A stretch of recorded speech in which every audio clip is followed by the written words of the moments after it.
Bueno, eh, ¿querés arrancamos, De- Silvia? Ya somos, bueno, ya somos casi 40, así que vamos cómo a no, ir arrancando. Déjame que te cómo presento no. porque amerita presentación y después todo tuyo la charla. ¿Sí? Hoy vamos a tener una charla en el marco de la recordación de las víctimas del atentado a la AMIA. ¿Sí? Vamos a hablar de un hecho puntual que ahora Silvia les va a comentar en mucho detalle. Les cuento un poco sobre Silvia. Silvia, tengo el machete acá porque es muy largo, la presentación de Silvia tiene mucho currículum, ella es humilde, pero de todas formas amerita contar un poquito desde qué lugar nos está hablando. ¿Sí? Ella es Silvia Hansman, es historiadora y archivista, ¿sí? Tiene un máster en diseño instruccional, posgrado en historia europea y estudios de género, ¿sí? De la Universidad de Orlando. Ella es directora del Patrimonio Cultural de la Fundación IWO. ¿Sí? Todos conocemos la Fundación IWO, amigos de la Keilah. ¿Sí? Desde el 2002 se dedica a la recuperación y la digitalización del material histórico dañado durante el atentado a la AMIA, que es de lo que nos va a estar hablando un poco hoy. Tiene una experiencia de más de 20 años en la gestión e implementación de proyectos de puesta en valor del patrimonio documental, reconocidos por organismos privados y públicos de Argentina, Francia, Alemania y Estados Unidos. Así que vamos, toda la charla es tuya, Silvia. Muchas gracias por estar acá con nosotros. Bueno, gracias a ustedes, gracias por la presentación y gracias a toda la Keilah de Lomas por esta invitación. Eh, la idea es empezar contándoles un poco qué es lo que hay en Ivo, porque después vamos a conversar sobre el rescate de Ivo. Pero para poder pasar al rescate, me parece importante saber qué es lo que se rescató. Entonces, si ya estamos viendo, ¿no? La pantalla compartida. em, Voy a empezar por decirles que Ivo se fundó hace más de 90 años. En el año 28 se fundó en Argentina, pero antes de eso se había fundado en Europa, en Vilna. Y hay que entender la época para entender cuál fue el rol de Ivo de Vilna. Es una época en donde el mundo está en transición, desde una cultura y una podría llamarse civilización eh, tradicional, sin tecnología, sin medios de comunicación masiva, sin, eh, sin estados-nación, sin documentación, a una sociedad moderna con todos estos elementos, sumado a el desarrollo de las universidades y de las ciencias. La tecnología y la ciencia empieza a ser algo muy importante en el mundo. Empieza a haber historiadores judíos que estudian no solamente los textos religiosos, las historias rabínicas, sino también los cambios lingüísticos, cómo se inserta el pueblo judío en diferentes países, y simultáneamente en esta época empieza a haber muchas limitaciones para estos científicos de llevar adelante esos estudios en las universidades de sus respectivos países. Entonces se crea este instituto con el objetivo, por un lado, de darles un espacio de trabajo y por el otro lado, de generar la documentación que les permita a estos investigadores llevar adelante sus investigaciones. Entonces, dentro de Ivo se crean áreas de investigación, el área de investigación lingüística, el área de investigación histórica, y muy importante el área de investigación en educación, porque era uno de los objetivos principales de Ivo. Esto está sucediendo todo a principios de la década de 1920. En el 28 ya tenemos una sede en Argentina, que en un primer momento empiezan a recolectar materiales eh, con la idea de mandarlos a Vilna. Y hay muchos de los materiales que efectivamente los mandan a Vilna. Pero ya con el principio de el empeoramiento, digamos, de la situación de los judíos en Europa y el principio de la Segunda Guerra Mundial, esta política de mandar documentación a Europa cesa y el IVO empieza a crecer en forma local. ¿Qué es lo que tenemos hoy en IVO? Tenemos una biblioteca, que la biblioteca fue creada entre el 30 y el 40, con la idea de servir como una biblioteca central para toda la Keilah. Como ustedes saben, el IVO, antes del atentado, estaba ubicado en el edificio de la Keilah. Cuando se construye el edificio de la Keilah, el IVO, que tenía unas oficinas sobre la calle Corrientes, vende esa casa y pasa a ocupar un espacio, compra, digamos, un piso en el edificio de la Keilah, y desde ese momento trabaja allí. ¿Qué es lo que hay en la biblioteca? Bueno, todo lo que tiene que ver con publicaciones en judaica de todos los idiomas, principalmente yiddish, pero también hay libros en ruso, en polaco, en castellano, en hibrit. Antes del atentado había 60.000 volúmenes, después del atentado 40.000, pero la situación es dinámica porque nosotros recibimos constantemente donaciones de libros, y muchos de los libros que se habían perdido durante el atentado los pudimos recuperar por medio de personas que los acercaron y los dieron en donación. Hay desde literatura hasta libros de estudio, periódicos. Hay periódicos que en su momento, cuando salían, eran enviados directamente de Polonia, de Rusia, de Francia, directamente a Buenos Aires, y pasaron a integrar la biblioteca. Y lo mismo con periódicos de otros países latinoamericanos.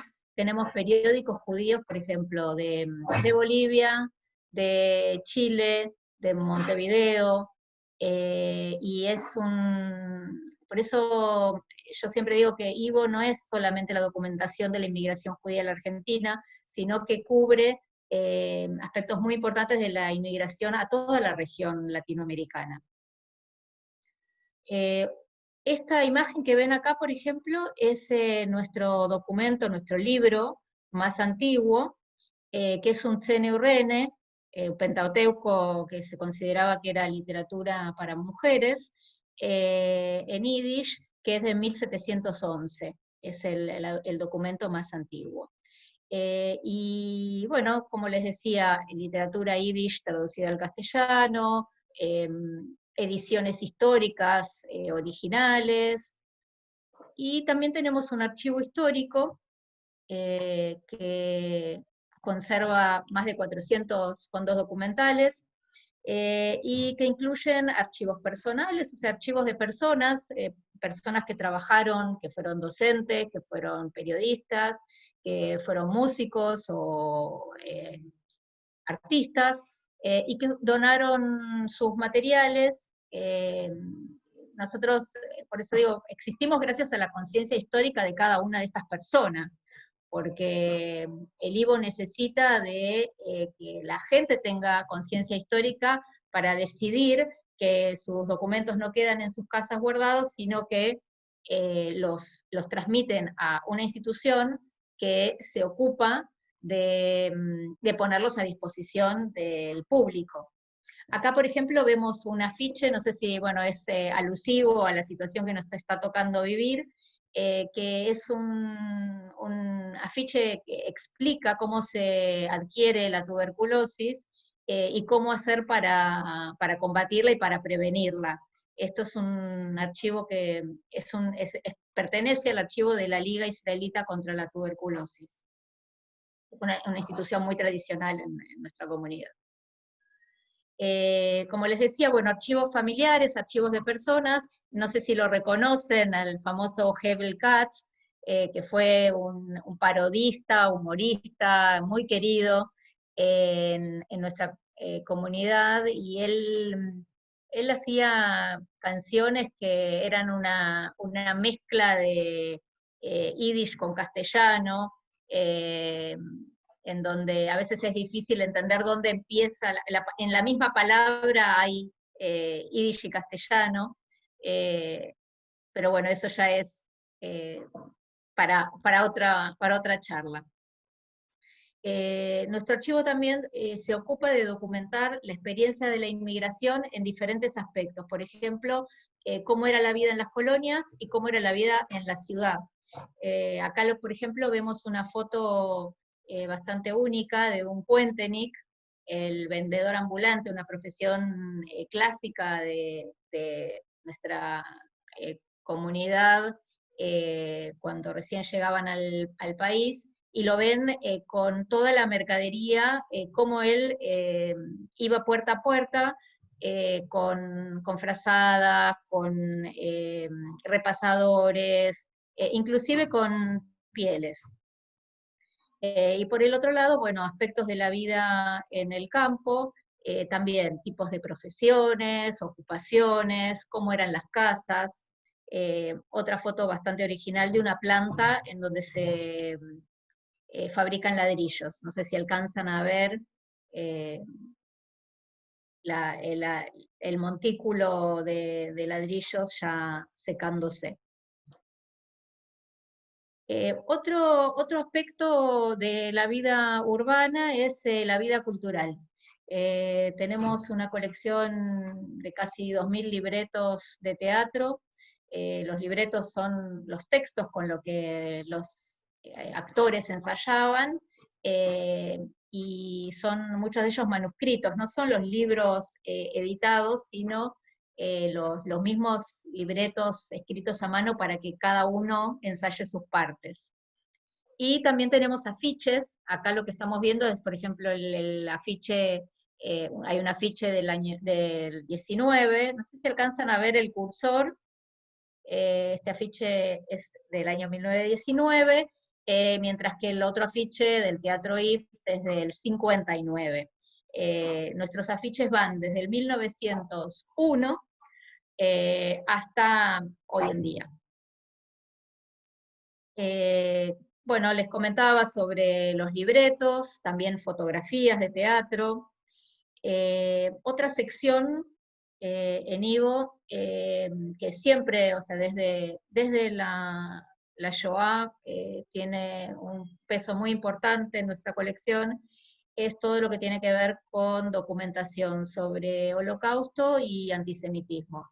Y Holocausto, apenas terminó la Segunda Guerra Mundial, el Ivo hizo la primer muestra sobre Shoah con materiales traídos por los mismos sobrevivientes. Lo que ven en la imagen es uno de los últimos proyectos que hicimos sobre Shoah, que es la digitalización completa del archivo Moscovich, que José Moscovich se ocupó junto con su mujer Elena, de nuclear y de centralizar todos los reclamos de los sobrevivientes, que no solamente de Argentina, sino de Argentina, de Brasil, de Uruguay, de Chile, e inclusive de Israel, porque hubo una época que él vivió en Israel, y ese también es un tema aparte, pero bueno, es un archivo enorme, con más de 2000 testimonios de sobrevivientes. Todo ese material está digitalizado y ya es parte de nuestro archivo. Y también archivos personales de sobrevivientes, uno muy famoso, que fue Shmerke Kacherginsky, que él fue periodista, fue poeta, bueno, tuvo una muerte trágica muy joven, acá ya en Argentina. Él fue uno de un grupo muy, muy grande de artistas y de gente de cultura que llegó a la Argentina después de la Segunda Guerra Mundial directamente desde París, y fueron muy importantes en la vida cultural de nuestra comunidad. Objetos de la vida cotidiana es una colección preciosa. Es una colección en donde las consultas son muy variadas, pero algunos investigadores se ocupan de entender la cultura material, aprender sobre las costumbres de los inmigrantes, pero todos nosotros cuando nos encontramos con estos objetos, siempre cada uno reconoce algo, ¿no?, de su propia vida. O en mi caso, recordar como mi Deide jugaba con mi papá al dominó. Este dominó no es mío, pero justamente para eso conservamos estos materiales. Y bueno, acá vemos arriba el caso de las herramientas de trabajo, en este caso un facón, una herramienta típica del trabajo en el campo que usaban los inmigrantes que llegaron a las colonias. Y lo que vemos en el abanico, a lo mejor, bueno, con esta tecnología es un poquito difícil de ver, pero en cada una de las partes del abanico, esta chica anotó con quién iba a bailar, o quién la invitaba a bailar, y tiene todas las inscripciones en Yiddish. Bueno, lamentablemente después del atentado acá tenemos otro grupo de objetos de memoria, como el reloj, por ejemplo, el reloj que estaba en la sala de la biblioteca Ivo, y lo que ven todo así machucado al costado es cómo quedaron los catálogos de la biblioteca después del atentado. Y esto es para dar paso a que ustedes entiendan lo difícil que fue después del atentado poder recuperar el orden de los materiales, porque el Ivo se quedó sin saber qué era lo que estaba rescatando, qué era lo que tenía, porque los catálogos quedaron inutilizados. Así como lo ven, está tan comprimido y tan apretado que no se pueden sacar las fichas del catálogo. Ya, bueno, algunas obras de arte que también tenemos en Ivo, es esta colección del eh, filetero porteño, León Untroy, que fue un maestro del filete, y digo maestro en dos aspectos. Una, porque fue un artista muy importante. Él desarrolló un estilo de filete muy, muy moderno y muy particular, propio, pero aparte tuvo mucha influencia en el mundo del filete porque se dedicó a la docencia de una forma muy intensa, y bueno, por eso también es considerado un maestro. El Ivo tiene su archivo con su caballete, con sus borradores. Tenemos también el archivo de Israel Hoffman, un escultor de gran importancia en Argentina. Hoffman es entrerriano, y eh, hizo la mayor parte, probablemente ustedes conozcan alguna escultura de Hoffman, como busto de San Martín, porque fue un gran escultor de bustos de próceres. Y fue amigo de Quinquela Martín.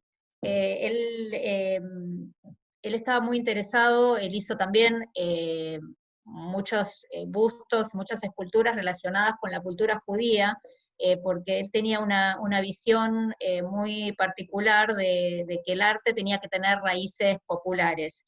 Y bueno, esto era también compartido con Quinquela Martín. Y bueno, una de las colecciones más importantes del Ivo es el archivo de Minkowski y su colección pictórica. Son unos más de 60 cuadros. Minkowski fue un pintor judío, polaco, que murió muy joven, trágicamente. eh, Murió en Argentina. Él trabajó toda su vida en Europa, pero vino a Argentina a hacer una muestra porque tenía un hermano en Argentina, y después de la muestra se quedó un tiempo, hizo retratos de personas que les encargaron retratos acá en Buenos Aires, y es interesante porque él era un pintor muy reconocido, Minkowski era sordomudo, y a pesar de eso logró hacerse un lugar en el mundo del arte, logró comunicar su obra, y es una colección muy interesante porque nos muestra en colores un poco lo que estamos acostumbrados a ver en la fotografía en blanco y negro, es un momento de transición eh, para la fotografía, y aparte nos muestra por un lado aspectos de la vida cotidiana, el mundo del trabajo, los chicos yendo al colegio, y por el otro lado las mujeres con sus atuendos tradicionales de Ashkenaz, cosa que nosotros ya no estamos muy acostumbrados a ver. Es una colección muy valiosa desde el punto de vista tanto artístico como etnográfico. Acá, por ejemplo, vemos una boda judía, ¿sí? Bueno, el atentado, bueno, produjo justamente que todos estos materiales que estaban atesorados se desperdigaran.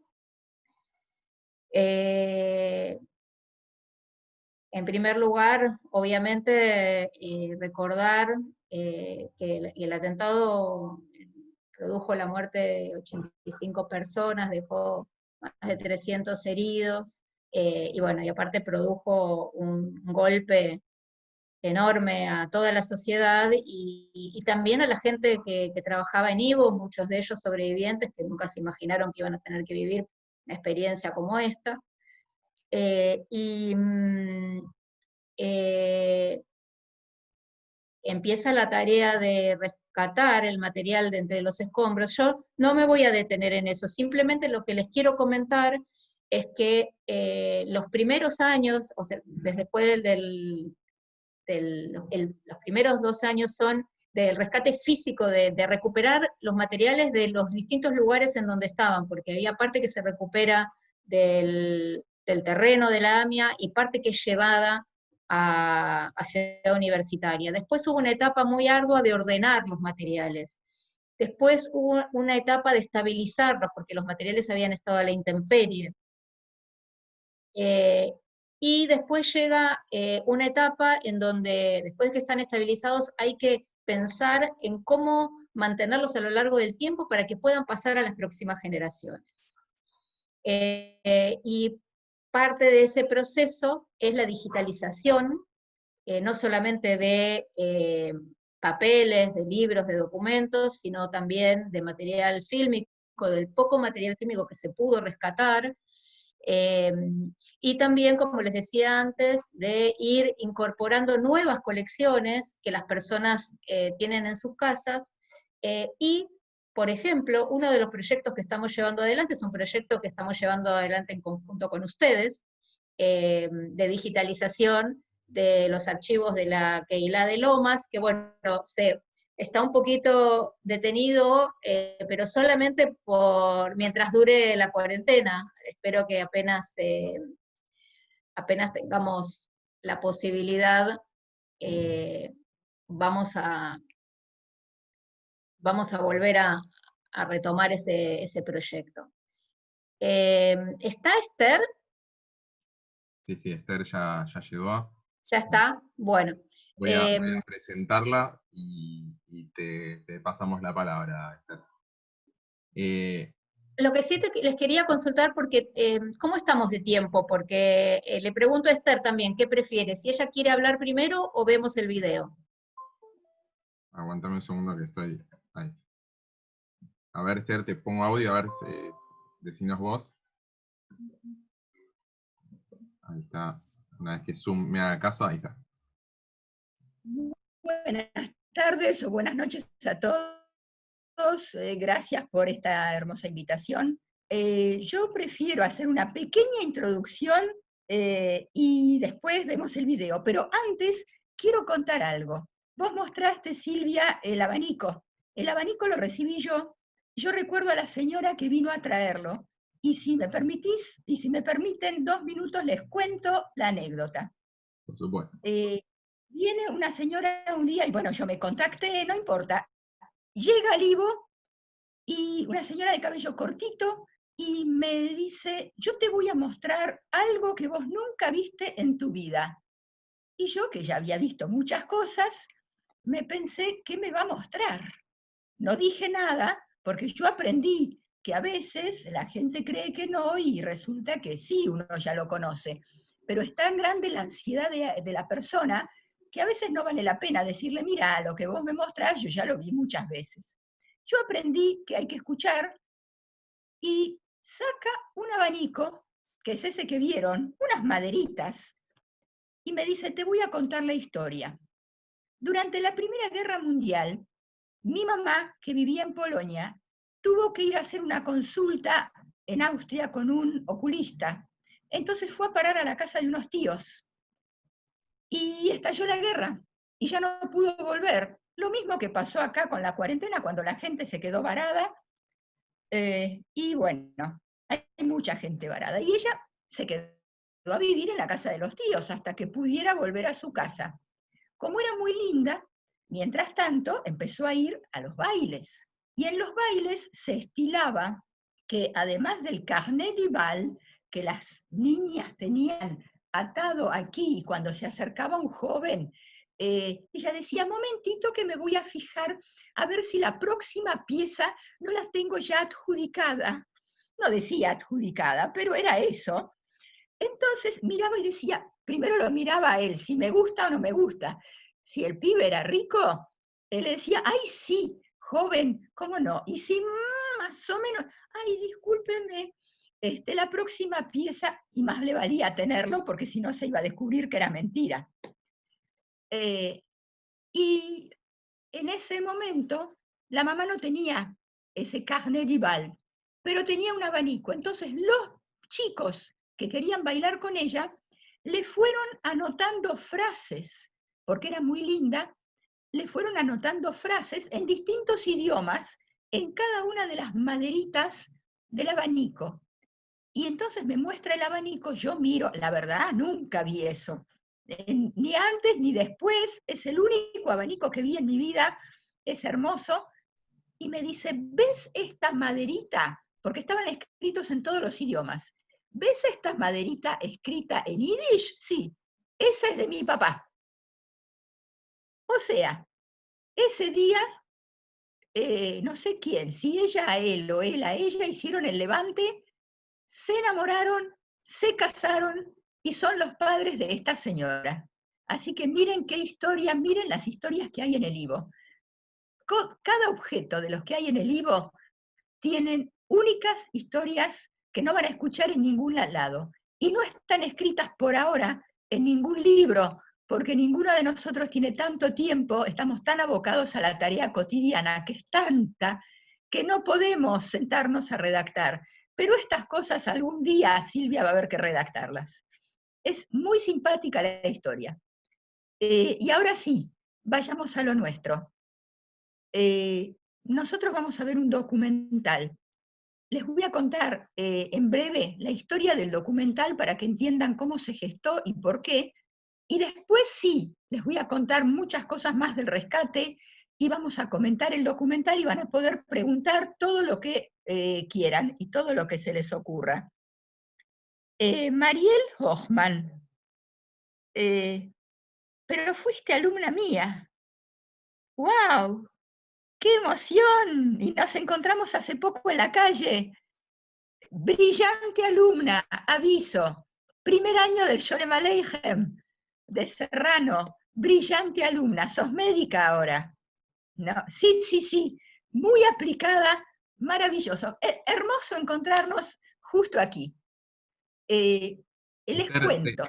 discúlpame, te interrumpo un segundito. ¿Querés presentarte y decirnos, porque hay un par de personas aquí y no saben quién sos? ¿Querés presentarte y contarnos un poquito lo que vos haces en el Ivo y demás? Bueno. Yo soy Esther Schwartz, acá está Abraham Zuckerman, mi marido, ser humano maravilloso. ¿No? ¿No? Sí, ¿no? Vos reíte. Eso no lo tengo presente. Eso lo digo yo. Y Y yo trabajé en el IVO en 2 épocas. Mientras era alumna del seminario, y habiendo terminado ya el seminario y habiendo entrado a la Midrashá, entré a trabajar en el IVO, mientras el que dirigía el IVO era don Samuel Rojansky, un hacedor de aquellos. No solamente él hacía trabajar a los demás, muy exigente, sino que el primero que trabajaba era él. Para los que tienen algunos años y recuerdan el momento del atentado, fue ese señor grande, como me dijeron los chicos, mientras yo estaba trepada entre los escombros, me dijeron, Esther, hay un señor grande que salió por la tele que dijo, he asistido a mi propio entierro. Ese era Rojansky. En cuanto pude, me fui hasta su casa y le conté que no todo estaba perdido y que nosotros con 800 jóvenes estábamos rescatando todo lo que se pudiera rescatar. Primero, como dijo Silvia, primero se recogió y después vinieron las otras etapas. Yo soy docente, soy licenciada en lengua yiddish y literatura en ciencias judaicas, soy licenciada en lengua y literatura francesa. Trabajé muchos años en francés también, en este momento no, porque no se puede abarcar todo. Trabajé en el Nacional Buenos Aires y en mi primera etapa del IVO estuve varios años, después tenía mucho trabajo y me fui. Todos los alumnos sabían que conmigo iban a visitar el IVO y yo no quería que nadie los guiara, porque era yo la que quería mostrarles aquello que yo quería que vieran y explicarles aquello que yo quería que después íbamos a trabajar en las clases. De modo que cuando volví, trabajé muchos años en la escuela Rambam, en la escuela Sholem Aleichem, en el seminario de docentes, y en el año 94, yo en ese momento no trabajaba en el IVO, pero en el año 94 pasó algo en el IVO. 93. Toda institución tiene momentos de quiebre o momentos de transición. Yo lo llamaría de transición. Cuando aparece gente nueva con otras ideas y cuando una generación tiene que de alguna manera dejar paso a la otra, toda institución que no tiene recambio generacional no tiene futuro. Piensen en cuántas instituciones ustedes conocen que eran muy grandes o que eran muy importantes y hoy en día no existen. Una de las razones por las cuales no existen es porque no pudieron o no supieron o no encontraron el camino para que hubiera recambio generacional, para que los jóvenes tomaran la posta. Esto de tomar la posta me lo van a escuchar hoy decir, creo que más de una vez, pero es así. Y en el IVO, en el año 93, estaba pasando eso. Y yo no trabajaba en el IVO, pero era la que más conocía de las colecciones, de los libros. Y la gente que estaba en la transición me llamó y me dijo, Esther, ¿podés hacer un proyecto? ¿Podés hacer un proyecto de nuevo, sin dejar de ser lo que somos, pero cómo podemos ir incorporando todo lo que nosotros sentimos que hay que incorporar?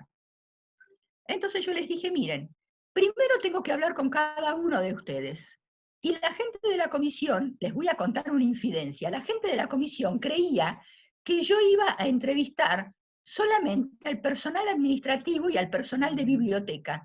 Y se sorprendieron mucho cuando en mi entrevista empecé, además, a entrevistar desde el presidente para abajo. Y me decía, pero a mí no me tenés que entrevistar. Sí, ¿cómo que no te tengo que entrevistar? Sos parte de la institución. Primero tengo que entrevistar a las otras personas también, pero a la gente que dirige, claro que tengo que entrevistarlos.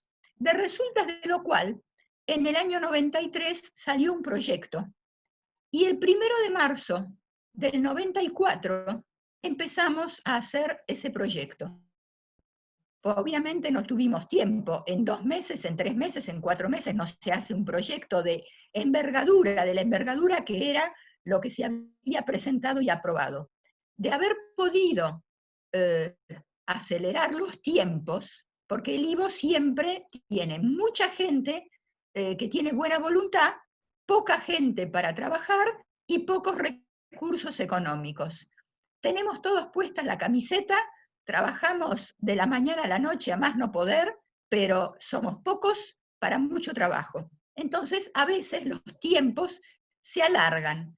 De haber tenido los fondos y la gente suficiente, muchos materiales de los que después fueron destruidos durante el atentado habrían podido ser salvados, porque ya no estarían, según el proyecto, ya no estarían en el edificio.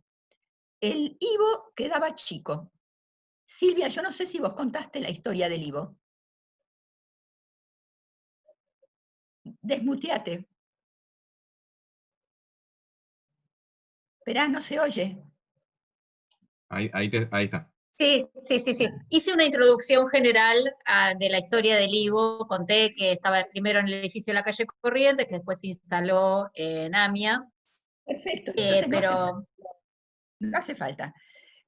Pero lo que sí es que ese IVO maravilloso que empezó en una habitación, cuando se funda y pasa a Corrientes 2251 en una casa de 10 habitaciones, y después se construye especialmente el IVO tercero y parte del cuarto piso, encontramos entre los escombros y salvamos los diseños y los planos, pero fue una casualidad, había un rollito encontrado entre los escombros y yo dije, mientras andaba por los escombros, ese rollito, ¿qué es?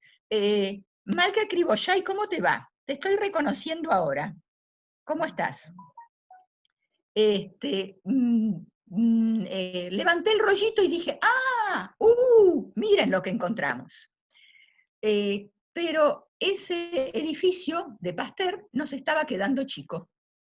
Y el plan era sacar rápidamente, que no se alcanzó, una parte de los materiales. Si eso se hubiese podido hacer, si eso se hubiese podido lograr, hubiésemos tenido más materiales salvados. Cuando se produce el atentado, era la semana de vacaciones de invierno, 18 de julio del 94. La semana anterior había habido desde el Consejo de cursos para todos los docentes. Y nosotros, que teníamos un hermoso auditorio de 150 sillas, le prestamos al Bada Jinuj las 150 sillas porque no tenían. El viernes anterior, Jacobo Chemahuel, que después falleció, trae a última hora del viernes las sillas y me dice, Esther, las vamos a colocar, las vamos a poner. Y yo le digo, no, porque mañana es Tisha B'Av, y no tenemos actividad. El IVO hacía religiosamente todos los sábados una actividad para la gente que quisiera subir, o una conferencia, o un concierto, o una charla, o una mesa redonda, algo. Religiosamente, de marzo a diciembre, todos los sábados. Pero como ese sábado era Tisha B'Av, no había, y le dije, deje las sillas adelante, al lado del auditorio, porque el lunes cuando volvemos, usted nos va a ayudar porque yo sola no puedo. Esa fue la última vez que lo vi, y yo me quedé muy tarde porque estaba hablando con Sandra Abramson, que era una exalumna que vivía enfrente, porque estábamos armando un proyecto. Y yo además estaba armando 2 proyectos más. Un proyecto de un festival infantil, de canciones infantiles, que eso a mí me resultaba fácil, porque de canciones infantiles les puedo contar que sé bastante, o mucho. Pero además estaba preparando, miren lo que, un proyecto de un concierto y un recital de canciones del bajo mundo, von der Unterwelt. Y eso no es tan fácil, porque hay que elegir muy bien qué canciones se van a cantar, quién las va a cantar, cuál va a ser el repertorio. Y yo me había dejado el material a preparar en la sala de lectura, porque dije, estoy cansada, vengo el lunes a la mañana a primera hora. Yo los lunes a la mañana no trabajaba en el IVO. Yo trabajaba de tarde y daba clase todo el día. Pero como eran vacaciones de invierno, yo digo, el lunes a las 9 de la mañana, lunes 18 de julio, lunes a la mañana, yo a las 9 de la mañana estoy acá. ¿Por qué? Porque a la tarde me llaman, me preguntan, no me puedo concentrar. A la mañana estoy tranquila, nadie va a saber que estoy, de la gente de afuera, y voy a poder armar el festival, que no me resulta tan fácil. Les puedo decir que me salvó la fiaca. No se dice, pero es así. Se me hizo tarde, se me hizo un poco tarde. Ese tarde me salvó la vida. Si yo hubiese estado a las 9 de la mañana, hoy no estaba acá, porque yo hubiera estado en la parte de adelante. La parte de adelante fue lo que se destruyó, y a los 15 minutos ya sabíamos que Abraham Plaxin estaba trabajando en el tercero, porque AMIA se estaba reconstruyendo y le habíamos prestado el lugar. Fue la primera persona que supimos que había fallecido, en el mismo lugar o muy cerca de donde iba a estar yo. Al ratito yo estaba en mi casa, estaba preparándome para salir, y me llama una alumna con una voz terriblemente desencajada, porque yo no escuché nada, me di cuenta. Y me llama una alumna y me dice, Esther, ¿estás? Yo me pienso, ¿esta que le pasa algo? ¿Qué le pasa? Y le digo, sí, claro que estoy, ¿no te das cuenta que te estoy atendiendo el teléfono? Y me cuenta lo que pasa, y me dice que explotó la AMIA, bla, bla, bla, me cuenta todo. Y al rato, corto con ella, empieza a llamar un amigo, corto con ella, empieza a llamar otro amigo, y me llama un amigo y me dice, por favor, llama a la casa de tu papá, porque tu papá no sabe nada, y tu papá va a pensar que vos estás en la AMIA. Lo llamo a mi papá, que tampoco sabía nada, por suerte no sabía nada, y me dice, decime una cosa, ¿está pasando algo? Porque llamó este y este y este, y todo el mundo está loco preguntando por vos. ¿Se puede saber qué te pasa a vos? No, pa, a mí no me pasa nada, pero mira lo que pasó. Menos mal que no habían escuchado, porque si no, estaría como loco. ¿Qué hice yo en ese momento? Decidí que me iba a la AMIA. Fue muy difícil llegar a la AMIA, fue que prácticamente estaba todo cortado. Llegué y me estaban buscando, porque la gente que sabía que yo iba a estar a la mañana estaba segura de que yo había quedado atrapada. Ese fue mi primer contacto. ¿Quieren ver el documental y después seguimos hablando? Veamos el documental. Veamos el documental. Después les cuento cómo fueron los primeros días, qué hice yo y qué hicieron los demás en los primeros días, y cómo fue que se hizo este documental, que es muy interesante.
Y la mañana del lunes 18 de julio de 1994 se produjo el atentado terrorista más sangriento de la historia argentina.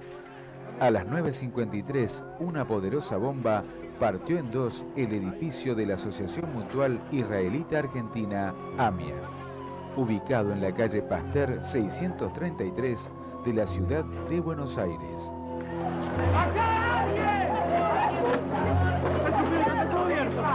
¿Hay alguien? ¿Dónde hay? Yo en esa época estábamos viviendo en Pasteur al 200. Yo estaba durmiendo y vibró toda la habitación. El lunes del atentado, yo estaba ayudándolo a mi hijo con el laburo, porque eran vacaciones de invierno, entonces lo ayudaba. Y estaba en Córdoba y Maipú. Y de repente escuchamos la explosión, llamé a mi casa a ver qué había pasado y me dicen, y me fui para allá, de una, bueno, a ver qué pasa. En ese momento tenía 15 años. Y me acuerdo que estaba durmiendo en mi pieza y de repente la pieza de mis padres estaba cerca de la mía. De repente escucho que mi mamá está hablando en voz alta. O sea, se estaba hablando más fuerte de lo normal. Entonces, eso fue lo que me despertó. Y escuché algo medio ahí aislado, lo que pasó en el 11, qué, bla, bla, bla. Me desperté y salí de la cama, bajé, prendí la tele y vi lo que pasaba y no entendía nada. Dije, ¿esto pasó acá? Yo había ido a dar el examen para que me dieran la licencia de conducir. Había cumplido 18 años hace un mes. Yo estaba en la cola esperando para dar la parte donde se toma la parte de manejo. Prendo la radio, rock and pop a la mañana para divertirme un poco, esperando en esa cola aburrida, y empiezan a hablar de un atentado. Yo dije, ¿qué es esto? No entendí nada. Me acuerdo de esa mañana, me despierta mi madre y me dice, volaron la AMIA. Yo veía todo el tema de los atentados y todo eso como algo tan remoto. Está bien que habíamos tenido un antecedente con la Embajada de Israel, pero era más cosa de otros, de Medio Oriente. Como consecuencia de la explosión, murieron 85 personas, 300 sufrieron heridas de distinta consideración y un total de 412 viviendas y comercios aledaños quedaron destruidos. En poco tiempo se cortó la comunicación, o sea, era un problema por la saturación de las líneas de teléfono. Entonces nadie sabía qué es lo que pasaba bien. En ese momento no estaba yo solo en mi casa, no estaba ni mi mamá, ni mi papá, ni nadie. Mis abuelos viven cerca, pero tampoco me podía comunicar, no se podían comunicar conmigo. Fue difícil ese día. Recuerdo en esa época el celular no era algo tan común. Yo no tenía celular, tenía un beeper. Y recibía beeper de mi viejo, uno detrás de otro. Está bien. No conseguía un teléfono donde llamarlo a mi viejo. Yo me enteré cuando mi mamá me llamó por teléfono, porque no sabía dónde estaba. Entonces se pensó que podía estar ahí. No sé por qué ni cómo, pero así como escuché la noticia me levanté, me vestí y me fui. Pasé entre toda la gente y me puse a sacar escombros y a participar de lo que era el primer rescate de gente, a ver si había sobrevivientes. En un primer momento la policía se hizo cargo de hacer un cerco y todas esas cosas, y uno, bueno, trató de trabajar en lo que pudo. Dame la puta. Con los familiares era muy tremendo, te venían por ahí una abuela a preguntarte por su nieto, una esposa preguntándose por su marido, y yo tenía 15 años. No sabés qué respuestas dar, qué palabras dar, y nada. Y aparte cuando te venían a preguntar, uno que estaba ahí adentro ya sabía cómo se venía la mano, de que ya después de los primeros días no, era muy difícil por los olores, por las sensaciones. Una historia muy raro, ¿no? O sea, yo en general no hablo mucho del tema tampoco porque como que al día de la fecha me cuesta analizarlo.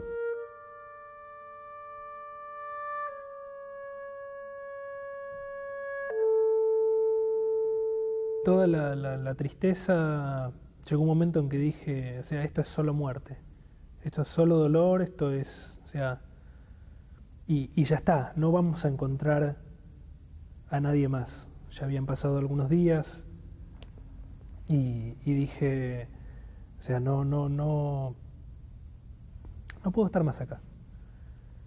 Pero tampoco quería irme.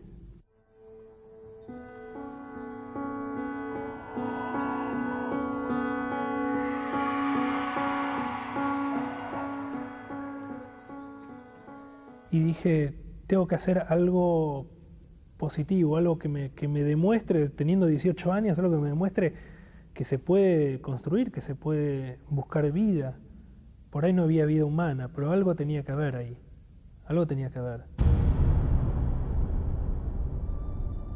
El Instituto Judío de Investigaciones, IWO, funcionaba en el tercero y cuarto piso del edificio de la AMIA, atesorando miles de libros, pinturas, colecciones de arte, afiches, discos, piezas únicas en judaica y testimonios de lo acaecido durante el Holocausto y la resistencia judía en la Segunda Guerra Mundial.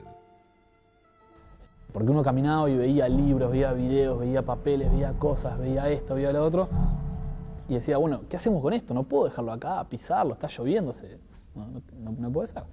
Y bueno, ahí surgió el tema de los libros, cuando nos cruzábamos entre todas las corridas de gente y todo eso, nos cruzábamos con Esther y nos comentó, o sea, que se había caído la mitad de la biblioteca con el edificio y la otra mitad estaba ahí. El edificio se partió en dos como una manzana. Entonces una parte había quedado adelante y entre los escombros había cosas, y había libros, y había documentos, y había fotos, así que había que buscar eso. Llegamos a la conclusión que ni bien se pudiese, comenzábamos el rescate de las obras, de los archivos y de los libros. El miércoles yo me contacto con los grupos que vienen del exterior a tratar de colaborar con el rescate de entre los escombros. Y en la madrugada del jueves para el viernes me llaman por teléfono a casa, creo que habrá sido 2 de la mañana, que se puede acceder.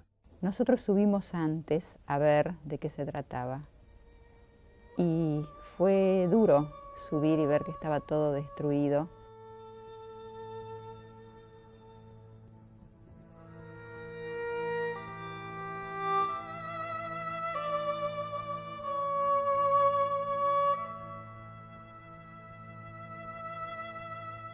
Una muestra de las cosas que se salvaron por el tiempo cristiano, son algunas teclas que están medio caídas, pero digamos que el resto lo viendo, voy a tocar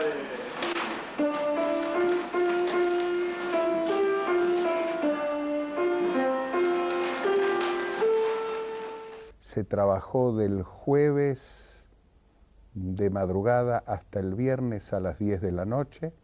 Lo primero que se rescata en esas 20 horas de ardua tarea fue el archivo. Porque los libros es probable que no sean únicos en el mundo, salvo algunos.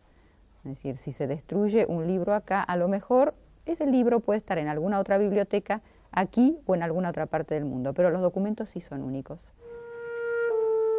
Esther juntaba a la gente, le daba, supongo que turnos para ver quién venía, a qué hora venía, cuándo podían venir, y te daban un par de guantes, el casco, barbijo, porque había mucho polvo. Todo el mundo usaba guantes quirúrgicos abajo y guantes gruesos arriba. Cuando por alguna razón tenía que ir a hacer algo y se tenía que sacar los guantes, los quirúrgicos se reemplazaban inmediatamente. Iba, hacía lo que tenía que hacer, volvía, se ponía otros guantes. Y dijimos, ¿cómo hacemos esto? Teníamos todo un tramo de casi 120 metros para llevar un libro de un lugar al otro. Una cadena de chicos y chicas que iban bajando cosas por la escalera de un lugar que estaba como en obra, así con un frío de morirse y a la intemperie. Yo estaba arriba con un grupo que éramos los que sacábamos las cosas con sumo cuidado. Y en cada sector de la cadena yo tenía un responsable. Estábamos intercomunicados cuando teníamos baterías. Cuando se nos terminaban las baterías, cada uno sabía muy bien lo que tenía que hacer.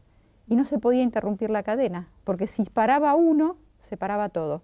Esto era como un engranaje, y era infernal el ritmo que le imprimíamos. Si no, no se hubiera podido rescatar nada. Había tanto material, tantos libros, tantas cosas para bajar. Éramos chicos y no estábamos acostumbrados a hacer ningún tipo de trabajo pesado. Y era trabajo pesado, había que bajar esas bolsas. Organizábamos para que las bolsas fueran cada vez más chicas, con menos libros, para que se puedan mover. Y eso durante varias semanas seguidas, todos los días, cansa. Es duro. La etapa de restauración fue paralela, no fue posterior. Nosotros no sabíamos cómo restaurar. La gente de Biblioteca Nacional nos pone una persona con amplia experiencia en rescate de obra dañada. De Estados Unidos un amigo nos manda un restaurador que había restaurado obra después de la inundación en Florencia, cuando desborda el Arno. Así que con ellos, con cursos, con gente de Rosario, una experta en papel, nos fuimos capacitando todos.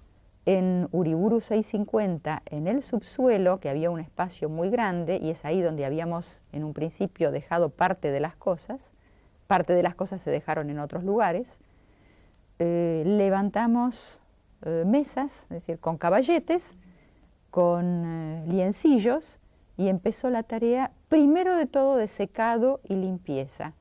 Yo me puse a colaborar en esa parte y era limpiar libro por libro, hoja por hoja. Y realmente entendíamos la importancia de eso. Sabíamos que estábamos haciendo algo bueno y eso era lo que importaba.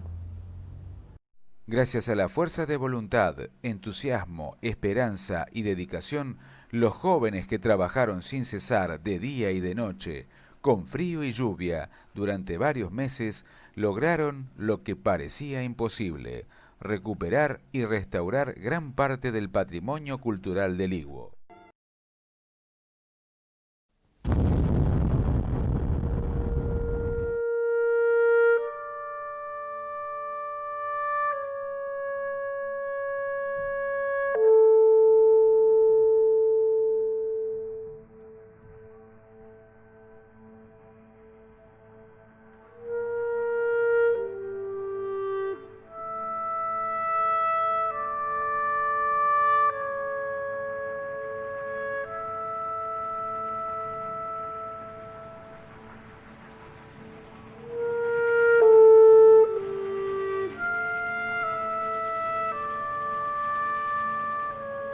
Esta patriada fue la epopeya del voluntariado y de los jóvenes.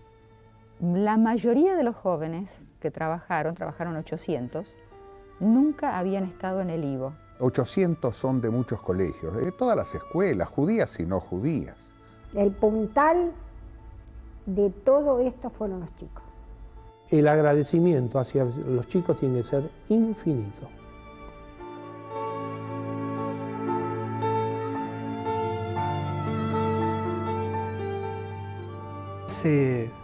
Un joven rescatando libros en medio de escombros y poniendo en riesgo hasta la propia integridad de uno, integridad física, la integridad mental. Había obviamente toda una sensación extraña de, por un lado, tener muy claro qué es lo que uno estaba haciendo ahí, pero por otro lado no saber nada. Lo más importante fue que algo logró que jóvenes de cierta edad, que nunca se hubieran cruzado en la vida, se cruzaron por algo, y para hacer algo productivo por un lugar. Por salvar la cultura, por salvar los ideales que uno tenía, que uno tiene. Pero yo sé que le puedo contar a cualquiera que existen los libros de Nietzsche y que si quieren verlos pueden ver y los pueden tocar y pueden aprender. O sea, es algo que existe, que está vivo, que no se murió y no quedó bajo los escombros. Creo que hoy volvería a buscar libros. Me parece que son muy importantes. Y la verdad que para nosotros salvar cada libro era como salvar una vida.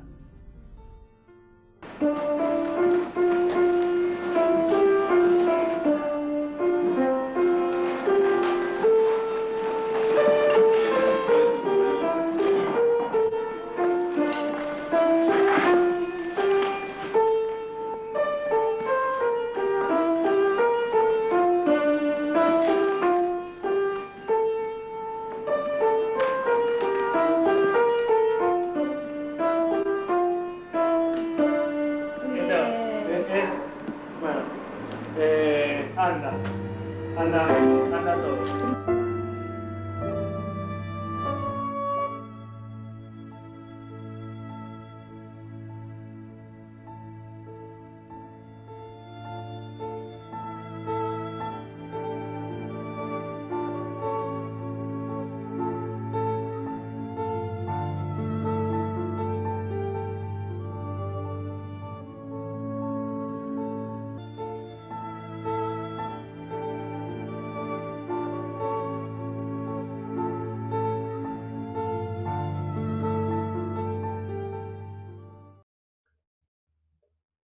Bueno, qué momento, ¿no? Sí. Sí, vos estás. Sigo yo. ¿Alguien quiere hacer algún comentario? ¿Alguien quiere decir algo? Levantemos la mano. Levanten la mano. Si hay alguien que quiere decir algo, levante la mano. A ver, Dina, estás levantando la mano. Me diste el micrófono. Sí, primero emocionadísima. La verdad que no puedo creer esos chicos tan jóvenes, tanto que se habla tan mal de la juventud, y esos chicos de verdad se estaban arriesgando, porque no sabían todo lo que podía encontrar a 2 o 3 días del atentado abajo de un escombro. Así que maravillada. Yo también soy docente y ahí estaba mi More Lichtenboim. La verdad que cola cabot, como decimos en hebreo, no hay palabras. Y quisiera saber si hoy tienen algún vínculo con todos estos chicos que en ese momento eran muy chicos y muy valientes, y cómo viven a 26 años del atentado, sin justicia, sin nada, cómo viven ellos esto, porque fueron partícipes. Yo coincido con lo que dijo el último chico que habló, no recuerdo su nombre, que dijo, con cada libro salvamos una vida, porque es verdad, salvaron la memoria de muchas vidas pasadas también, de la persona que los donó y de las personas que vivieron esas experiencias relatadas en cada documento y en cada texto. No sé si tienen algún contacto con estos chicos, que hoy son hombres y mujeres, y cómo viven todo esto. Primero quiero decir que todo esto que dijiste es tal cual. Estos chicos fueron muy valientes y nos ayudaron a salvar el patrimonio cultural del Ivo, que es la memoria de la comunidad.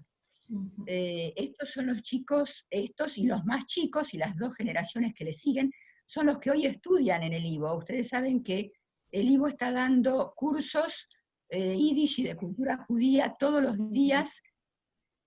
Ahora vamos a hacer un curso en la Universidad 3 de Febrero. El domingo hacemos un concierto homenaje para estos chicos, y estos chicos mismos organizaron para el sábado a la noche un encuentro de todos aquellos que hayan sido voluntarios y que se van a encontrar, yo me voy a encontrar con ellos conmigo. A ver qué pasó. No importa, pero se escucha. Bueno, se escucha bien. Justamente para lo que para ellos es muy importante, que es recuperar parte de la memoria.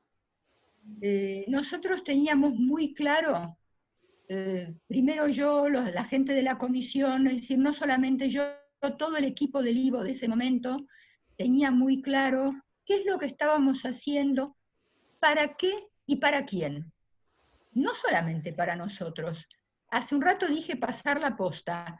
Nosotros salvábamos para que todo esto quedara para las generaciones siguientes, que son las que en este momento están tomando aquello que nosotros sembramos. No siempre lo que se siembra se toma de la misma manera. Hay que saber darle lugar a los jóvenes para que se sientan cómodos, y a veces coincidimos y a veces no, no importa. Importa que estén, importa que sigamos. Ellos también entendían la importancia y también sabían que buscábamos particularmente algunas cosas, buscábamos todo, pero voy a contar algunos ejemplos. Yo buscaba particularmente un libro de tapa roja, lo llamábamos el libro rojo. Ese libro, apaisado, de más de 500 páginas, es un libro de fotos. Fotos de Europa, dividido, es un libro maravilloso, que tiene fotos de cómo era la vida hasta el momento de la guerra. En educación, en cultura, en vida cotidiana, en trabajo, y el día que apareció entre los escombros el libro rojo, fue para todos una fiesta. Otras de las cosas que buscábamos mucho eran lo que los chicos dieron en llamar los que se salvaron 2 veces. Y uno dice, ¿cómo se salvaron 2 veces? ¿Se salvaron del atentado? No. El Ivo tiene una colección tanto de objetos como de libros, como de partituras y textos de teatro y fotos, muchas fotos, de salvadas durante la Segunda Guerra Mundial. Después de la Segunda Guerra Mundial, los soldados aliados tenían permiso para recoger, porque todo quedó desperdigado por toda Europa. Entonces tenían permiso para recoger todo lo que se pudiera. Todo lo que se recogió fue una parte a Yad Vashem en Israel, una parte al IVO de Nueva York y una parte al IVO de Buenos Aires.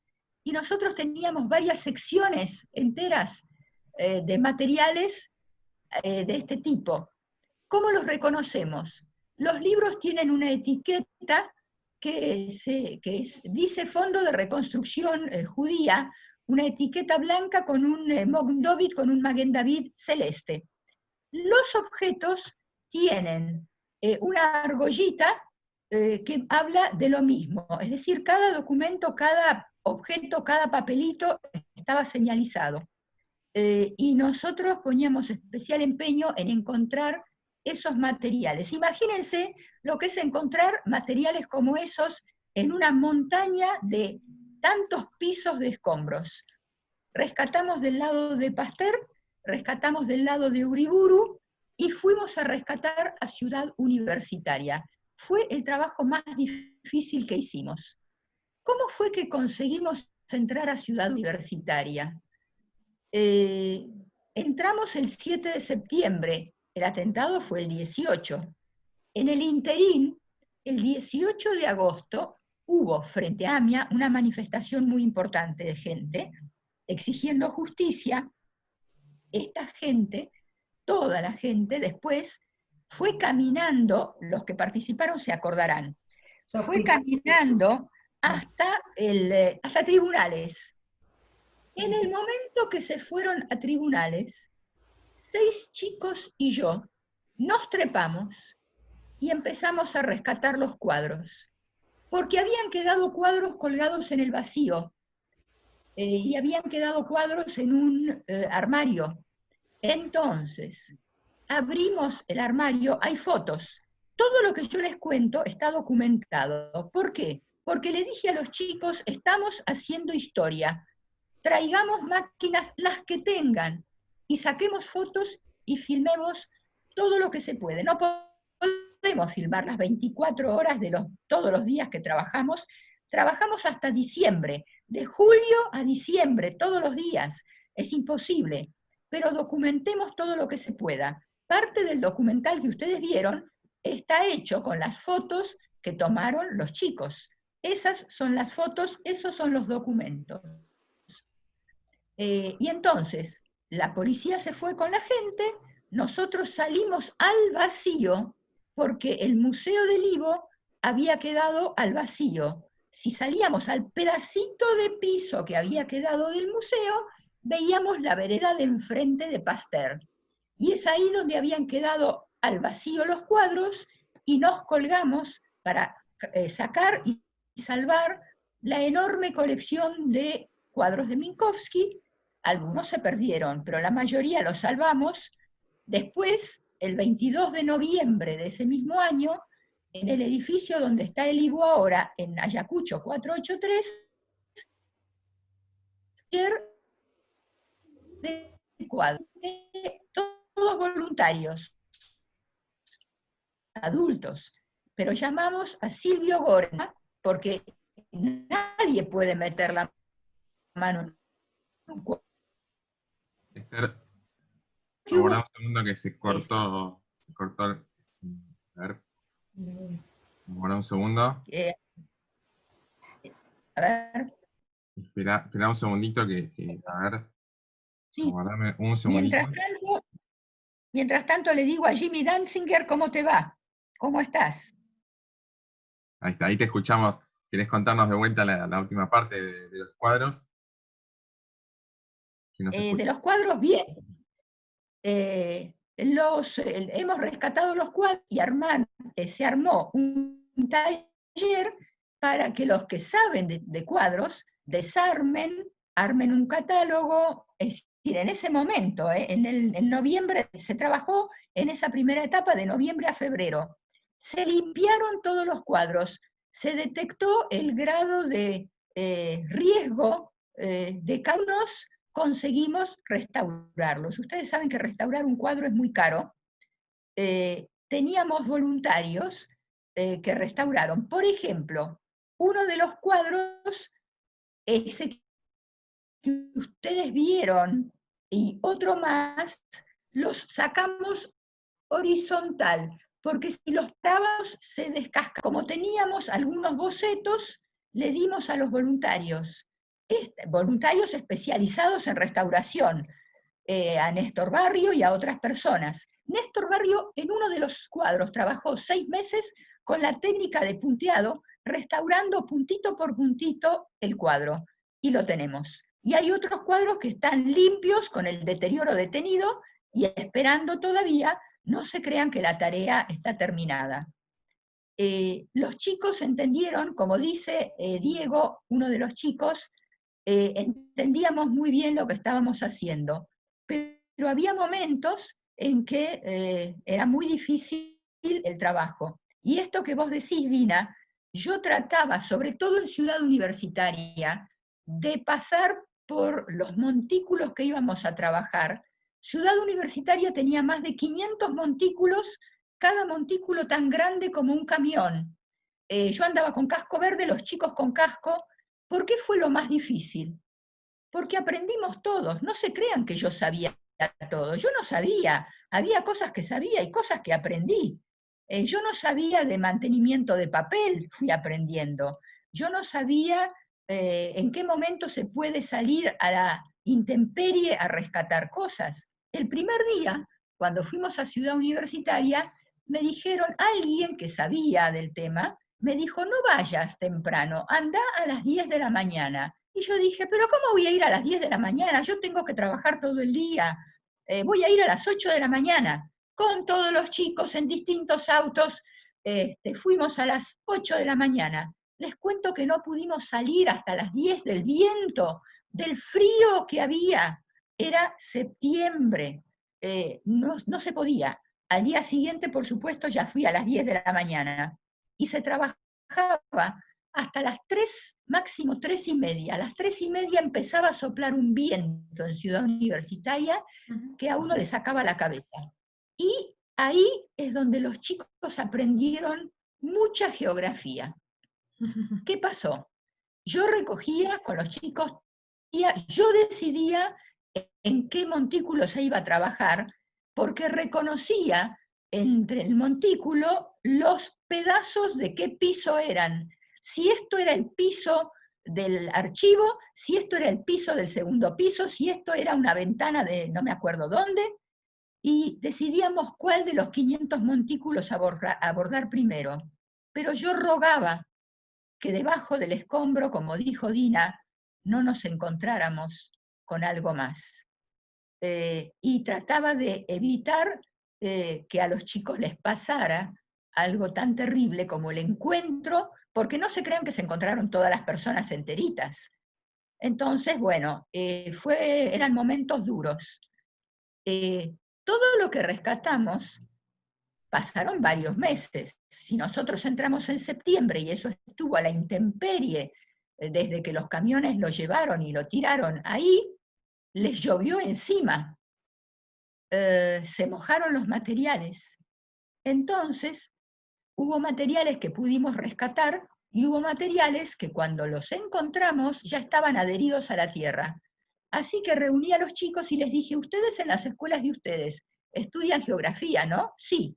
¿Saben lo que es el humus, la turba, la hulla, todo eso? Sí, claro.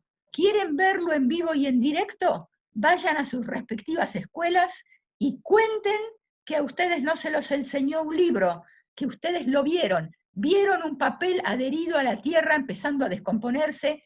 Eso es lo que después se va a transformar en...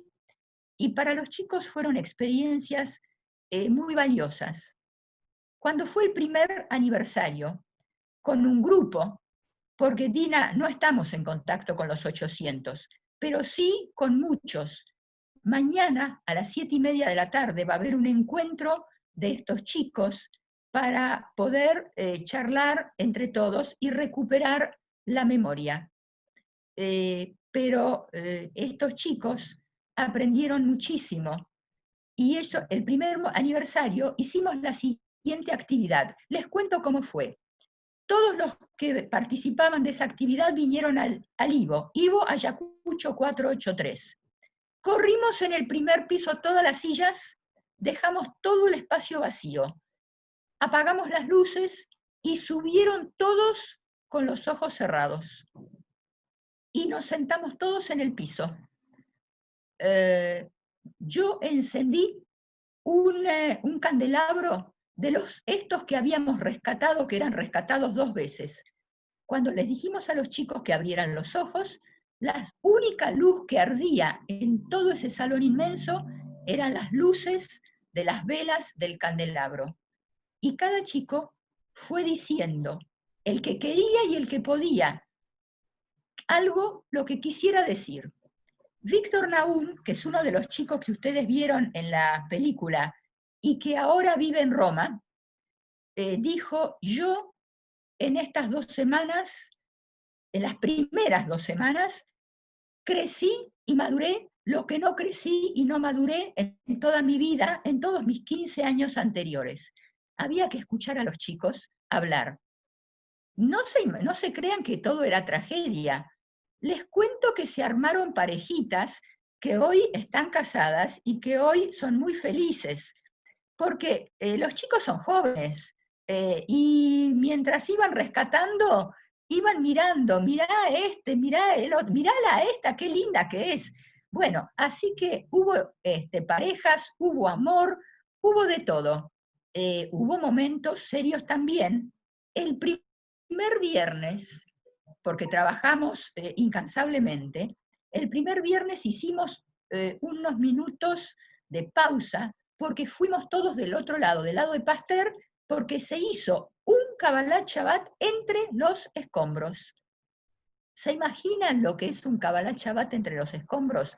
Lo que fue para todos los participantes. Terminamos el Kabbalat Shabbat, que fue unos minutos, no un Kabbalat Shabbat entero, y volvimos del otro lado a trabajar. Y seguimos trabajando. Y los chicos no se querían ir. Y yo quería que se fueran a descansar. Entonces me decían, Esther, ¿te vas? No, yo no me voy, yo me quedo. Entonces nos quedamos. No. No me sirven chicos cansados. Ustedes se van a descansar. Y hubo chicos que se quedaron.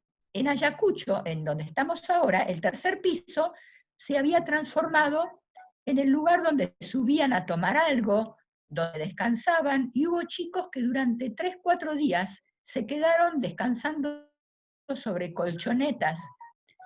Lo que yo los obligué es a llamar a la casa, porque los padres podían no saber a dónde estaban y se podían volver locos de decir, ¿dónde fue a parar mi hijo o mi hija? En una de las clases, en la clase que tengo antes de entrar a hablar con ustedes, surgió esto de una alumna. Hay un rabino ahora, Zeidenberg, que es rabino en Mendoza, la mamá es alumna de este curso, y justamente ella contó eso, que al tercer día fue a buscar al hijo y decirle, por favor, volvé a casa, y él le dijo, no, yo estoy rescatando, yo no vuelvo nada. Así que esto que les cuento es historia viva, no es historia sacada del libro, es historia de todos nosotros que de alguna manera somos sobrevivientes y participantes de este rescate. Tenemos poquitos minutos. ¿Quién quiere preguntar algo? Podemos estar hablando meses de todo esto, pero dada la hora, y ya nos pasamos en mucho de la hora, y yo tengo otra clase, ¿quién quiere decir algo o preguntar algo? A ver, Judith, Sí. vos habías levantado la mano antes. Sí, no, yo lo que quería mencionar, no tuve una experiencia como de esta persona, que la verdad que es conmocionante escucharlo. Pero yo estaba tomando mate en mi casa en Temperley y escucho la televisión. Y hay algo que me quedó siempre grabado. Entrevista a la televisión que llegaba inmediatamente, habrán pasado 10, 15 minutos, llegaba a la televisión a empezar a entrevistar gente. Y dentro de la montaña de escombros aparece un hombre y dice, ¿usted qué está haciendo acá? algo que te digo, es el día de hoy como que lo estoy escuchando. Ah, no, yo soy del grupo de La Matanza de, bueno, no me recuerdo el nombre cómo era, como un grupo de ayuda de La Matanza. Y yo digo, ¿y este tipo qué está haciendo acá? A 15 minutos ya llegó de La Matanza a Pasteur, ¿viste? Me quedó grabado eso toda la vida. Bueno, pero fue mi cosa más importante, ¿viste? Toda mi experiencia a través con la comunidad judía, soy judía conversa, pero toda mi experiencia a través de la comunidad judía fue siempre más de tipo emocional que otro lado. Pero realmente,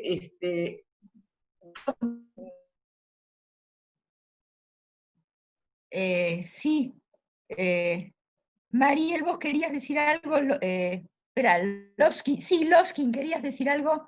Ah, Natalia, perdóname que... Ahí tenés audio, Natalia. Yo soy de Concordia, Entre Ríos. En el año 94 estaba en Shnat, en Israel, así que vi todo el atentado por televisión internacional. Y quería decir 3 cosas. Primero, agradecer a Malka y agradecerles a ustedes, porque este es un trabajo impecable, que yo creo que en el interior no se conoce. Segundo, reconocerles el trabajo y la constancia, y Esther, que Dios te conserve esa memoria hasta los 120 y más, porque te escucharía por horas.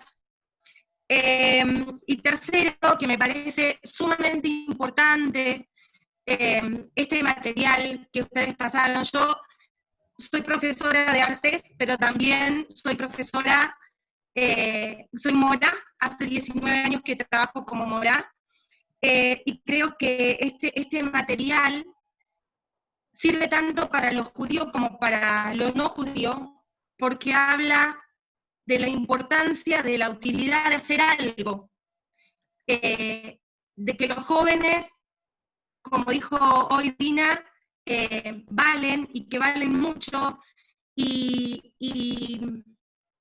que encima en este contexto de cuarentena que vivimos, el valor que le das, que le dieron a cada uno de estos chicos es inconmensurable. Así que seguramente estaré en contacto con Silvia y con Esther para acercarme, para ver si podemos replicar esta charla acá en mi comunidad. Gracias, Marga, por la invitación. Gracias, Keila de Lomas. Un gustazo y estoy súper emocionada. Gracias. Yo quiero agradecerles a todos ustedes por haber participado, por haber escuchado, y sí, colaboren en todo lo que puedan y cuéntenle a los jóvenes que cuando los jóvenes tienen una razón y un porqué, trabajan, luchan, son idealistas. Con este video nosotros fuimos a muchos lugares del interior, judíos y no judíos. Yo una vez estuve en Chaco con los wichis y con los tobas, no solamente con los judíos, sino con gente que no sabía de esto ni de su existencia.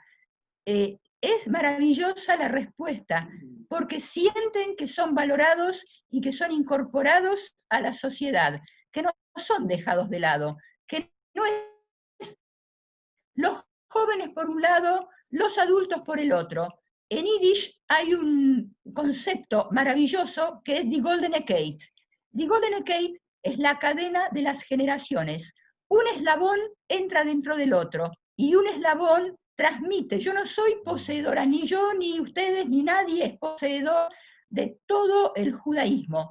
Cada uno de nosotros posee y tiene la obligación de transmitirlo, y la generación siguiente va a tomarlo. Eso es lo que nosotros llamamos, y lo que nosotros, claro, la cadena de oro, die Goldene Kette, y lo que nosotros llamamos en castellano pasar la posta y tomar la posta. Gracias, gracias por estar acá a todos ustedes. Muchas gracias, Esther. Muchas gracias, Silvia. Muchas gracias a todos los que participaron. Espero que les haya servido, les haya ayudado. A mí ciertamente me emocionó muchísimo esta charla y estoy muy contento de haber podido estar acá con personas tan espectaculares. Y muchas gracias a Rigo por todo lo que hace. Y muchas gracias a todas las personas que estamos acá, que vamos a seguir siendo parte de esta cadena de oro. Muchas gracias. Falta agradecer a alguien, a Nehama Baran, que es la docente de Lomas de Zamora y es la que hizo todo este contacto y la que dijo nosotros, así que Nehama, para vos, Muchas gracias un aplauso. a Nehama. Nehama, unas palabras, Nehama, nos tenés que decir algo ahora. No es capaz. No, yo confiaba, justamente sabía que esto era emocionante porque lo conozco, porque lo viví también en aquel momento, y por eso cuando les dije a Ruth y a todos que esto podría ser nuestro homenaje para esta semana de la memoria, sabía que iba a poder gustarles. Así que no tienen nada que agradecerme, yo les agradezco que lo hayan escuchado y que lo hayan pasado. Muchas gracias a todos por participar. Gracias a todos. Nehama es de Lomas ya. Sí, Nehama ya Es de Lomas. Es de Lomas. Todas las personas que están acá. Siempre dije que Lomas es mi segundo hogar. Tal cual. Mi segundo lugar en el mundo. Bueno, muchas gracias a todos y todos están invitados a participar de todas las actividades de la comunidad que ustedes deseen. Muchas gracias Silvia, nuevamente, muchas gracias Esther, otra vez, y estamos en contacto. Recordemos, ¿sí? Esta semana es para recordar, no nos olvidemos nunca, y transmitamos y pasemos en esta cadena. Muchas gracias a todos por participar, hasta luego. Gracias. Dank für alle.